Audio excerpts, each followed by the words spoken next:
Hello, this is an audiobook channel where we read and reflect on little books that I have created myself. At the height of the Cold War, right before the world was about to be engulfed in the flames of nuclear war, there was a man in an underground bunker who held the fate of hundreds of millions in his hands with a single report and judgment. This story is a testament to the noble decision of one person who ignored the alarms of a massive war machine that could have led to the annihilation of humanity, prioritizing his faith in human beings and the value of life over the manual. Today's book, September 26, 1983. At the Brink of the Apocalypse. I will begin reading it for you now. My name is Stanislav Yevgrafovich Petrov. I was a lieutenant colonel in the Soviet Air Defense Forces and the chief engineer in charge of analyzing data for the missile early warning system. Now, I am nothing but an old man living on a pension, buried in the smoke of cheap cigarettes in a rundown, gloomy apartment in Friazino on the outskirts of Moscow. Whenever people come to me and hand me shiny trophies, calling me the hero who saved the world, I look down at my crooked fingers and smile bitterly. They think I charged into enemy lines like Rambo and cut the diffusal wire of a nuclear bomb. But all I did was sit completely still, sweating profusely in front of a machine that had gone mad and do absolutely nothing. People often don't realize that sometimes a great decision that saves humanity comes not from what you do, but from what you choose not to do. This is the record of that cold and excruciating autumn night in 1983, in an underground bunker where reason and madness intersected. Chapter 1. Fingers hovering over the nuclear briefcase. That autumn, the world was like a tightly drawn bowstring. U.S. President Ronald Reagan had hurled the curse of evil empire at our motherland. In Western Europe, America's new Pershing II intermediate-range ballistic missiles, capable of striking Moscow in just 10 minutes, were being deployed one after another. The air in the Kremlin was heavy.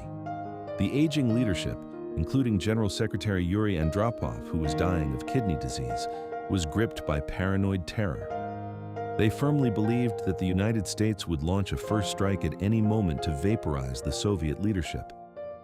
The KGB issued a secret operation called Ryan to agents scattered around the world, ordering them to detect signs of an American nuclear attack. Our agents in London, Washington, and Bonn reported the clock-out times of Western leaders, movements at blood banks, and even counted the number of lit windows in government offices to wire back to Moscow. The world was sick. To make matters worse, just 25 days prior, on September 1st, tragedy struck. Our Soviet Su-15 fighters mistook Korean Airlines, KAL, Flight 007, flying over the Kamchatka Peninsula and Sakhalin, for a U.S. military C-135 reconnaissance plane and shot it down. 269 innocent civilians plunged into the cold sea. The tension between the two nations reached its highest peak since the 1962 Cuban Missile Crisis. Both sides' fingers were already hovering over the red buttons of their nuclear briefcases. Chapter 2. Watchers in the Tomb. My workplace was Serpukhov 15, located in the Kaluga region southwest of Moscow. This massive underground bunker, which did not exist on any map, was covered by tens of meters of concrete and steel. Designed to withstand even the electromagnetic pulse, EMP, of a nuclear explosion, the air here was always filled with a musty ozone smell and the heavy mechanical hum of cooling fans. Inside the bunker, over 200 officers and technicians worked in 24-hour shifts. Our mission was singular: to monitor the OKO, Russian for eye system, which looked down on Earth from space. OKO was a network of 9 satellites orbiting in the highly elliptical Molniya orbit. Through infrared telescopes, these satellites were intensely staring at the Intercontinental Ballistic Missile (ICBM) silo bases on the U.S. mainland.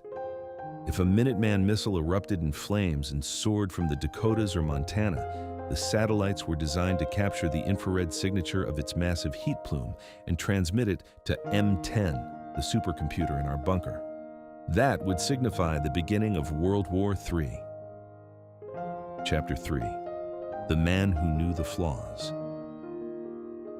Around midnight on September 26, 1983. I was originally off duty. However, when my relief colleague collapsed from a sudden stomach ailment, I had to fill in and take the seat of the duty commander. I sat in the commander's chair, padded with dark brown leather, gazing at the enormous red electronic map that filled the entire wall. I was not a simple soldier. I was one of the chief engineers who had personally designed the algorithms and computer software for this damned OCO system.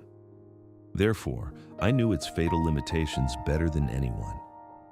High Command touted the system as the perfect shield of the motherland, with a zero margin of error, but to my eyes, it was a defective ticking time bomb that could go off at any moment. The technology to detect the flash of a projectile against the pitch-black backdrop of space was still in its infancy. The system had often nearly mistaken space debris or the frictional heat of meteor showers for missiles. We continuously patched the filtering algorithms, but trying to control the variables of nature was nothing more than human arrogance. Chapter 4. 015. A Rupture. Tearing through the silence. Past deep midnight at 015.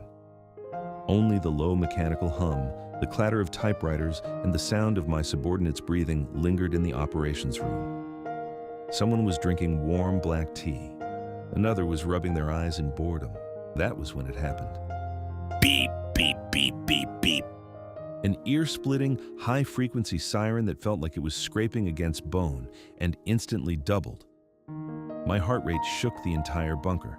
It was not the frivolous alarm sounded for drills. It was the highest-level warning indicating a real combat situation.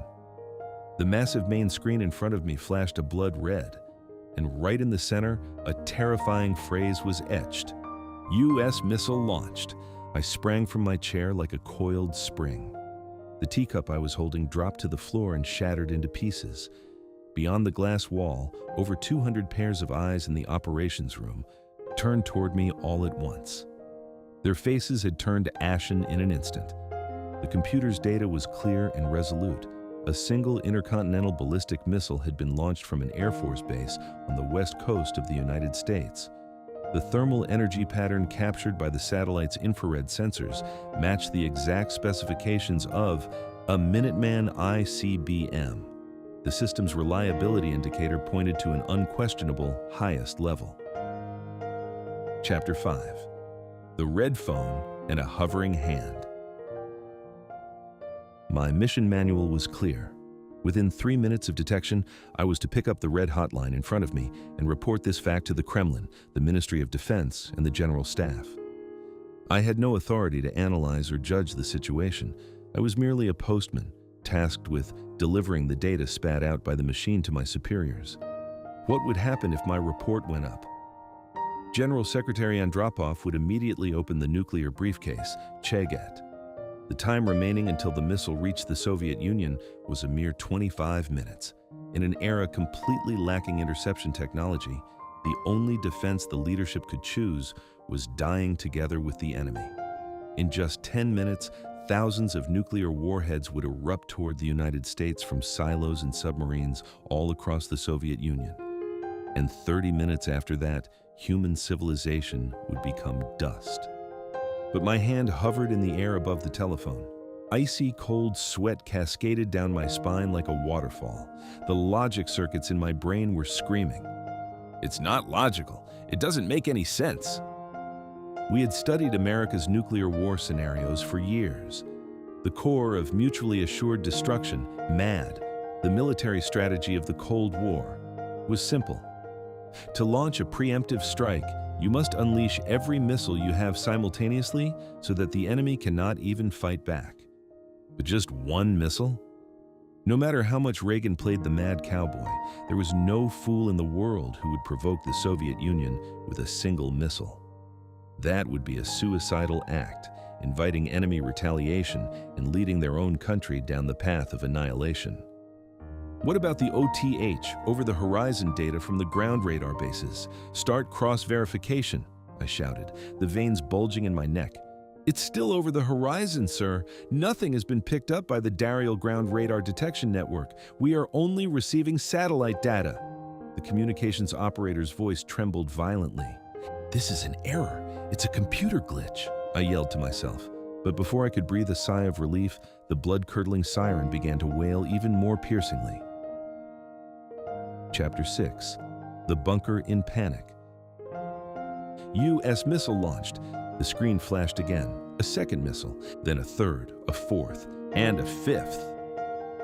In just 2 minutes, the system updated the alarm, stating that the United States had launched a staggering 5 ICBMs.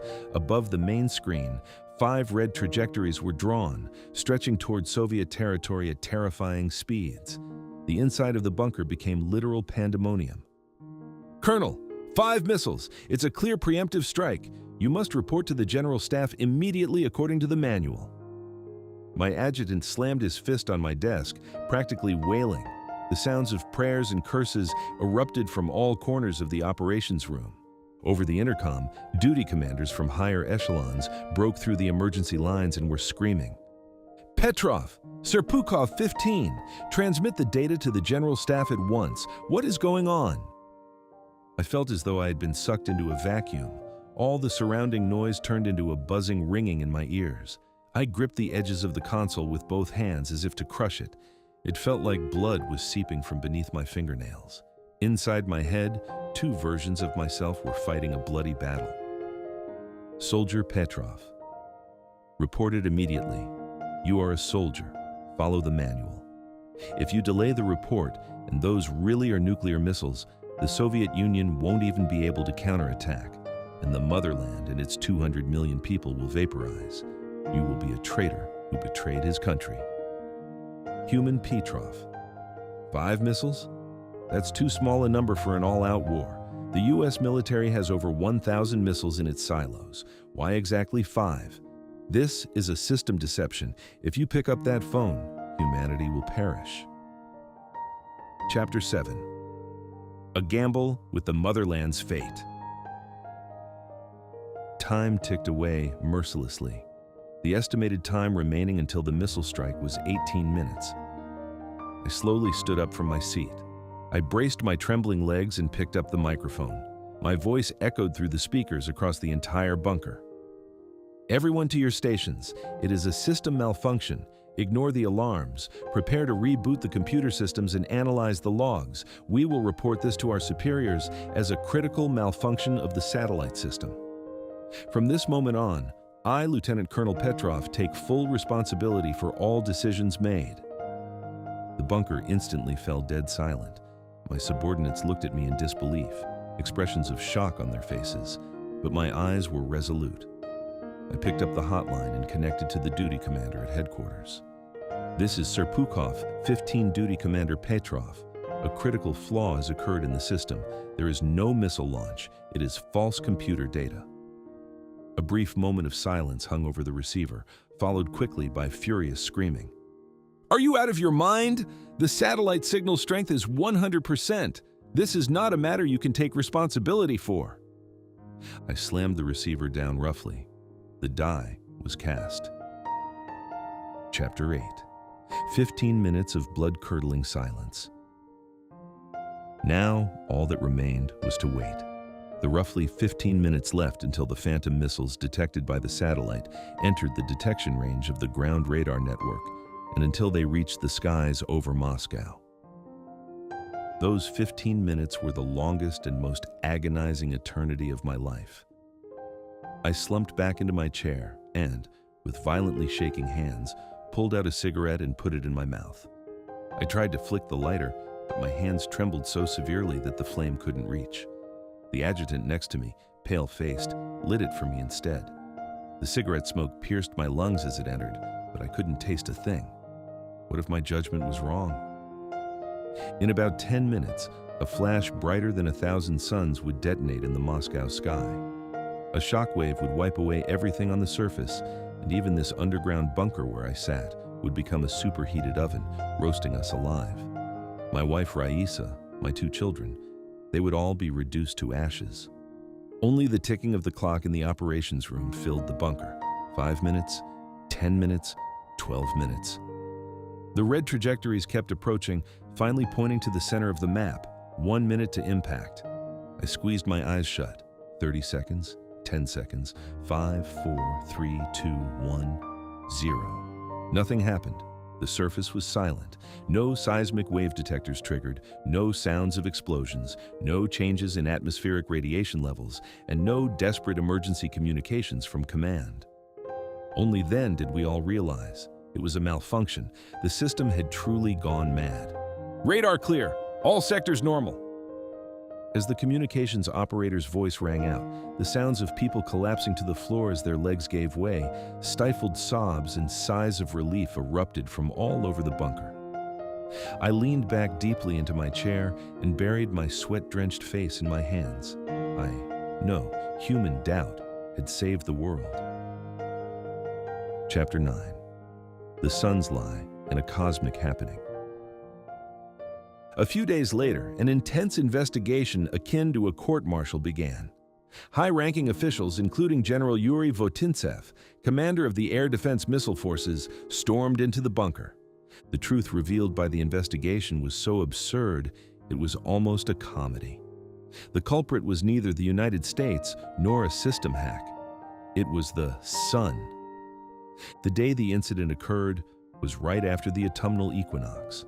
The orbital alignments in the Earth's axis of rotation had aligned perfectly, causing sunlight to reflect intensely at a specific angle off high-altitude altocumulus cloud layers. And that reflected light just happened to shoot directly into the infrared telescope lens of the Oko satellite positioned directly above the US ICBM base. The satellite's foolish sensors perfectly mistook this massive reflection of sunlight for the 1,000 degrees Celsius exhaust plume of a Minuteman missile. It was a baffling cosmic happening. Chapter 10. The Man Who Saved the World But Became a Sinner. A normal country would have given me a medal, but the Soviet Union of that era was not like that.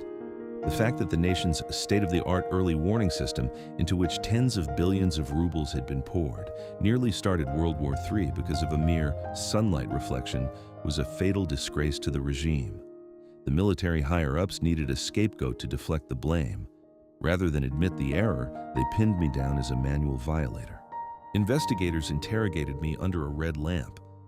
Why did you not record every detail of the data in the combat log immediately after the situation occurred? That is a violation of regulations. I let out a scoff of disbelief. Look here, comrade investigator. If it were you, holding the phone that could stop the annihilation of humanity in one hand while controlling the situation, could you leisurely hold a pen in the other and write a diary? In the end, I was completely passed over for promotion and received severe reprimands. Suffering from a nervous breakdown due to extreme stress, I took sick leave the following year, stepped back from the front lines, and quietly had to take off my uniform. Chapter 11. A Dismal Life After Retirement. My life after retirement was dismal. I lived in a concrete apartment in Fryazino on the outskirts of Moscow, boiling potatoes and surviving on a meager pension. Even my beloved wife Raisa passed away from cancer in 1997.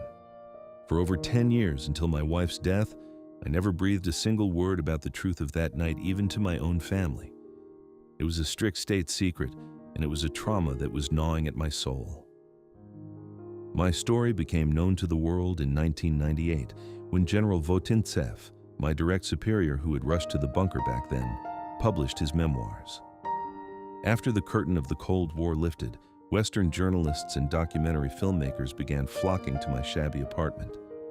Countless people, including the German human rights activist Karl Schumacher, sought me out. In 2006, the United Nations awarded me the World Citizen Award, and in 2013, I received the Dresden Peace Prize in Germany.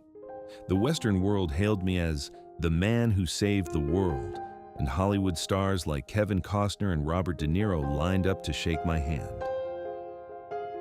Chapter 12. A Warning Left by a Survivor. You saved the world. How do you feel?